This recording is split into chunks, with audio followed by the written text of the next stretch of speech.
Hello everyone, welcome back to my channel. It's Yuvraj Tyagi. So आज की video में हम लाए हैं आपके लिए कक्षा 7 हिंदी व्याकरण का पहला पाठ भाषा और व्याकरण। ठीक है, तो ये आपने 4th 5th 6th में पढ़ा होगा, तो आज 7th क्लास के अकॉर्डिंग जो होता है वो हमसे पढ़ने वाले हैं। तो बिना टाइम वेस्ट करे वीडियो को स्टार्ट करते हैं। ठीक है, तो सबसे पहले आता है हमारा भाषा और व्याकरण। तो भाषा, सबको पता है भाषा क्या होती है। भाषा होती है जो हमारी लैंग्वेज, ठीक है, लैंग्वेज। और व्याकरण हमारी ग्रामर। तो इससे हमें पता चल रहा है कि जो हमारी लैंग्वेज है उसको शुद्ध रूप से करना, मतलब वो हम आगे पढ़ेंगे। तो ये स्टार्ट करते हैं। भाषा शब्द भाष धातु से बना है, यानी जो भाषा शब्द है उसमें धातु कौन सी है? भाष। यानी जो संस्कृत में धातु रूप होते हैं ना, तो उसमें से होता है कि जैसे पठ की हो गई तो उसमें पठंती ये सब लग जाते हैं। तो ऐसे ही भाष की ऐसी है, भाषंती ऐसे सब होती है।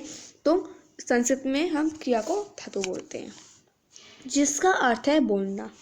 यानी कि भाषा का अर्थ क्या है? बोलना। ठीक है, यानी कि बोलना हम क्या बोलते हैं? अपनी लैंग्वेज बोलते हैं। ऐसा तो नहीं है जैसे हम इंडिया में रह रहे हैं और हम बोलने लगेंगे रशिया। अगर हम रशियन, जब कोई सी चाइनीज़ वगैरह, जापानीज़, कोरियन, कुछ भी, बट अगर आती है वो अलग बात है। पर जो पैदा हुआ है उसको पता ही नहीं है कि लैंग्वेज कौन सी है, तो हम बोल हो सकते हैं। जो हमारी भाषा होती है वही तो हम बोलते हैं। मनुष्य जिन ध्वनियों को बोलकर अपनी बात कहता है, यानी कि ध्वनियाँ। ठीक है, तो मनुष्य जो अपने वर्ण बाहर निकालता है, जो शब्द बाहर निकालता है, सेंटेंस बाहर निकलता है ना, जो अपनी बोलकर अपनी बात को कहता है, उसे हम भाषा कहते हैं। और हम भाषा की परिभाषा इस प्रकार से दे सकते हैं।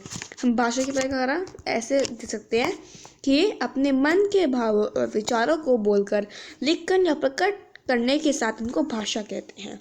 यानी कि जो हमारे मन के भाव होते हैं, जो हमारे मन में होता है, भाव विचार, है ना, उनको हम बोलकर, लिखकर या पढ़कर अगर हम किसी को बताते हैं।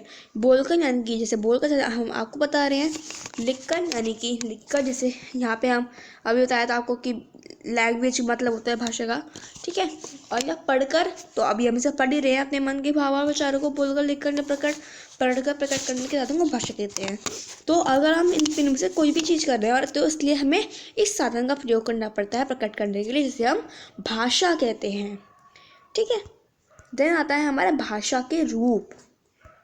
ठीक है, तो भाषा के रूप दो रूप होते हैं, मुख्य रूप दो होते हैं। पहले 3 होते थे, जिसमें एक हमारा होता था मौखिक, लिखित और सांकेतिक। बट हिंदी के अनुसार सांकेतिक को हटा दिया गया है, वो इतना है नहीं, इसमें नहीं दे रखा, तो नहीं पढ़ेंगे। बस सांकेतिक भाषा में बताते हैं एक बार जब भी कहे। सांकेतिक भाषा वो भाषा होती है जब हम संकेत के द्वारा बताते हैं। जैसे मान लीजिए कोई अंधा है तो वो गूंगा है तो वो बोल तो सकता नहीं है, तो संकेत के द्वारा तो बताएगा, तो वही सांकेतिक भाषा होगी। कभी हमने कोई गलती कर दी, कोई हमें बचा रहा है, तो वो हमें बोल देगा कि तुम वो वहाँ पे रख दो, वो हमें इशारा तो करेगा। ठीक है, तो वो सांकेतिक भाषा होती है। बट उसे हमें पढ़ना नहीं है, सिलेबस में नहीं है। अभी हमारा जो मेन सिलेबस है वो है मौखिक और लिखित।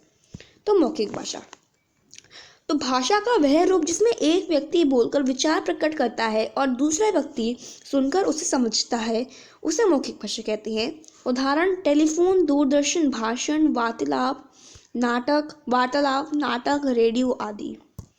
ठीक है, तो क्या होता है भाषा का वह रूप, भाषा का जो वो सेंटेंस जिसमें एक व्यक्ति बोलकर विचार प्रकट करता है। 3 साधन थे ना हमारे: बोलकर, बोलकर, लिखकर और पढ़कर। ठीक है, तो ये हमारा बोलने वाला। ठीक है, जिसमें हम बोलकर, मौखिक यानी कि मुख है ना, इसमें धातु क्या है? मुख। तो ऐसे ही मतलब मुख से बोलने जाने वाली भाषा जो हम बोलकर प्रकट करते हैं, जो हम विचार अपने बोलकर प्रकट करते हैं, और से दूसरा व्यक्ति सुनकर उसे समझता है। अगर वो सुन रहा है ना तो भी वो मौखिक भाषा होगी। मान लीजिए टीवी चल रहा है, अब टीवी पर सुन तो रहा है, बोल थोड़ी रहा है, तो जब वो सुन रहा है जब भी वो मौखिक भाषा होगी। ठीक है, इसमें बहुत कन्फ्यूजन होता है आपको। ठीक है, तो उसे मौखिक भाषा कहते हैं। जैसे कि टेलीफोन, वो खुद भी बात कर रहा है, सुन भी रहा है, मौखिक भाषा है। दूरदर्शन टीवी का चैनल का नाम है, तो वो सुन रहा है ना, खुद तो नहीं बोल रहा, तो जब भी मौखिक भाषा है। भाषण, भाषण वो दे रहा है, सुन रहा है जब भी है। वार्तालाप वो भी कर रहा है, आगे वाला भी कर रहा है, मौखिक भाषा है। नाटक, नाटक वो देख रहा है, खुद तो नहीं बोल रहा, तो जब भी वो मौखिक भाषा है। रेडियो, रेडियो सुन रहा है, खुद नहीं बोल रहा, सुनना भी मौखिक भाषा के अंतर्गत आता है। ठीक है। देन आता है हमारा लिखित भाषा। भाषा का वह रूप जिसमें एक व्यक्ति अपने विचार या मन के भाव लिखकर प्रकट करता है और दूसरा व्यक्ति पढ़कर उसी बात समझता है, लिखित भाषा कहलाती है। उदाहरण पत्र, लेख, समाचार पत्र, कहानी, जीवनी आदि। ठीक है। तो भाषा का वह रूप जिसमें एक व्यक्ति अपने मन के विचार लिखकर प्रकट करता है और दूसरा व्यक्ति उसे पढ़कर उसकी बात को समझता है। यानी जैसे मैंने यहाँ पे लिख दिया लैंग्वेज, सॉरी व्याकरण। ठीक, अब मैंने तो लिख दिया, मैंने कुछ बोला नहीं, मैंने लिख दिया। ठीक, और आपने इसे पढ़ लिया, लिखा हुआ था उसमें, पढ़ लिया और हम समझ भी लिया क्या लिखा है, तो उसे हम लिखित भाषा बोलेंगे। जैसे पत्र, पत्र हम पढ़ रहे हैं, उसने लिखा हुआ है, हम उसे समझ रहे हैं। लेख वही पत्र की तरह, समाचार पत्र, हम लिखा हुआ आर्टिकल, हम उसे पढ़ रहे हैं। कहानी, ऑटोबायोग्राफी, जीवनी, बहुत सारी चीज़ें। ठीक है। अब नेक्स्ट, भारतीय संविधान में 22 भाषा को मान्यता प्रदान की गई है।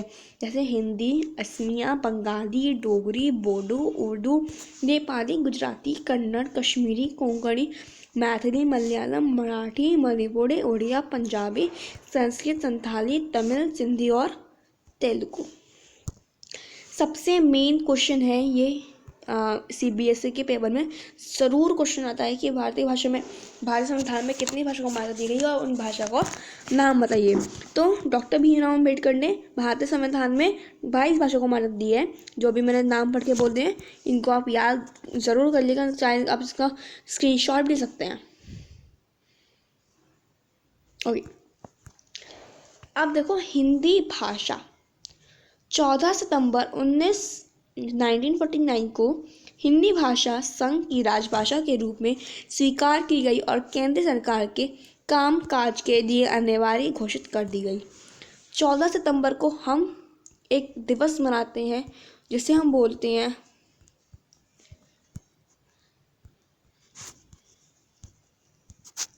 हिंदी दिवस। ठीक है। 14 सितंबर 1949 में एक हिंदी भाषा को राजभाषा के रूप में स्वीकार की गई थी और केंद्र सरकार के कामकाज में कहा गया था कि ये भाषा अनिवार्य होगी, इंग्लिश ये सब नहीं लिखा जाएगा। ठीक है। अब देखिए यहाँ पे करेक्शन है, हिंदी भाषा संघ की राजभाषा। ठीक है। अब बहुत लोगों की कन्फ्यूजन होती है कि हिंदी को हम अपनी राष्ट्रभाषा समझते हैं, हमारे देश की राष्ट्रभाषा समझते हैं, बट एक्चुअली हिंदी हमारी राजभाषा है, हमारे देश की राष्ट्रभाषा कोई है ही नहीं। ठीक है।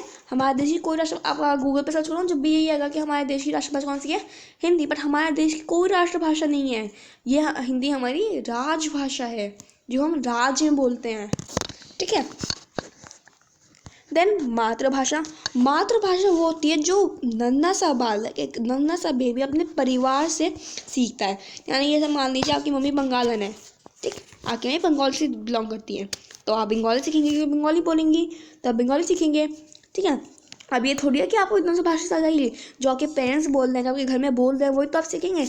आपके मम्मी अगर राजस्थान की भाषा बोलेंगी तो अलग अलग भाषाएँ होती हैं।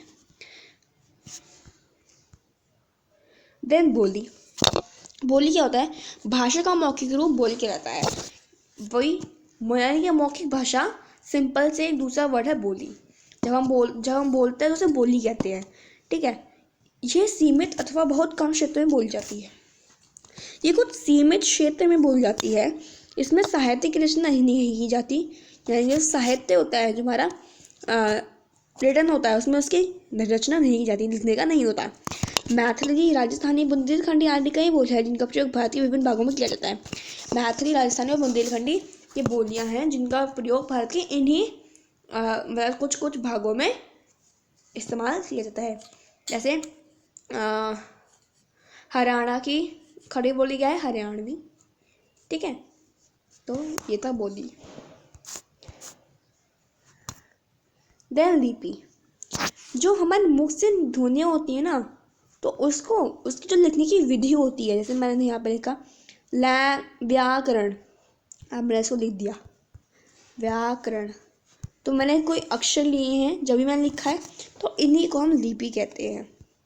ठीक है, संसार की बहुत सारी लिपियाँ होती हैं, संसार की बहुत सारी भाषाओं की लिखने के लिए उनकी अलग अलग लिपियाँ होती हैं। संस्कृत, हिंदी, मराठी भाषाएं देवनागरी लिपि लिखी जाती है।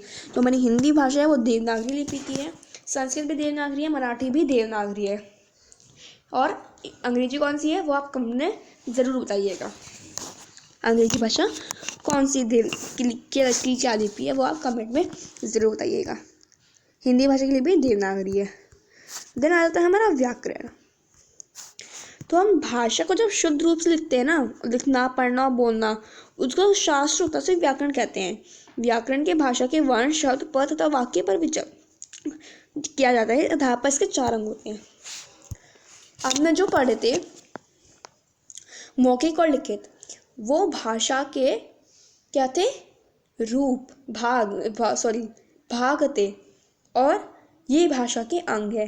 तो भाषा को जब हम शुद्ध रूप से लिखते हैं, जब व्याकरण लिखा तो मैंने स्पेलिंग से लिखी है, तो मैंने शुद्ध रूप से लिखा है, आपने शुद्ध रूप से पढ़ा है व्याकरण, तो ये हमारे इसका शास्त्र होता है, सिर्फ व्याकरण कहते हैं। तो व्याकरण में भाषा के वर्ण, शब्द और पद पर विचार किया जाता है, और इसके लिए इसके 4 अंग होते हैं। वर्ण विचार, शब्द विचार, पद विचार, वाक्य विचार। वर्ण विचार, भाषा की सबसे छोटी ध्वनि वर्ण कहलाती है। सबसे जो छोटी ध्वनि होती है वो हमारी वर्ण कहलाती है, इसलिए वर्ण विचार कहते हैं। शब्द विचार, जो वर्णों के सार्थक मिलकर शब्द बनते हैं ना, उन्हें शब्द विचार किया जाता है। पद विचार, जो वाक्य में प्रयुक्त होने पर शब्द को ही पद कहते हैं। जो वाक्य पे प्रयुक्त होने वाले शब्द को पद कहते हैं। जैसे नेहा दूध पीती है, गाय घास खाती है। ठीक है, और वाक्य के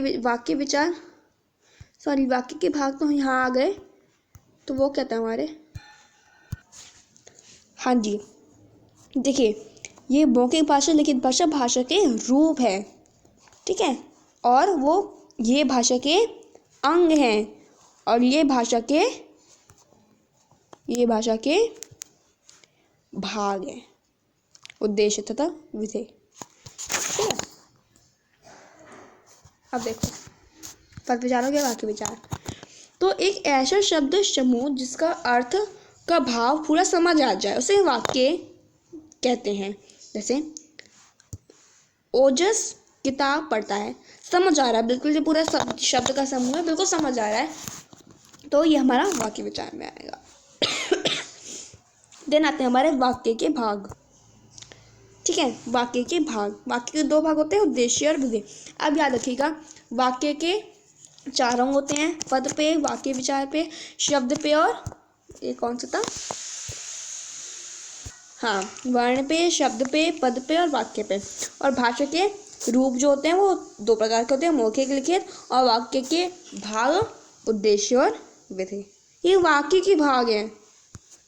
ठीक है, तो जिसके वाक्य में जिसके बारे में कुछ कहा जाए उसे तो उद्देश्य कहते हैं, और जब उद्देश्य के विषय में कुछ कहा जाए उसे विधि कहते हैं। जैसे अंशु सेब खाती है, तो वाक्य में जो करता है उसके बाद कर्ता कौन है? अंशु, तो अंशु उद्देश्य है, और इसमें अंशु सेब खाती है।